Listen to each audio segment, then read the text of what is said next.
Hi guys. Typing subscript numbers on a Mac really depends on the specific app you are using. Let me show you how it works. For example, in Microsoft Word. Go ahead and navigate to the Home tab. Right there you will see the subscript icon. Click it and you are ready to type your subscript numbers. The same goes for superscript, which is the icon directly next to it. If you select that, you can type your superscripts.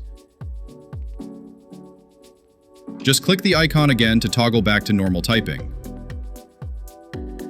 So, different apps might hide these options in different menus. Let's look at the built-in TextEdit app on macOS.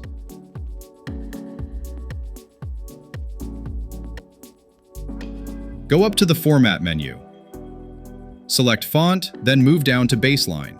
That is where you will find the options for superscript and subscript. Now, if you cannot find these settings in your specific app, here is a universal trick. You can use the character viewer window by pressing Ctrl-Command-Space. In the search box, type Subscript.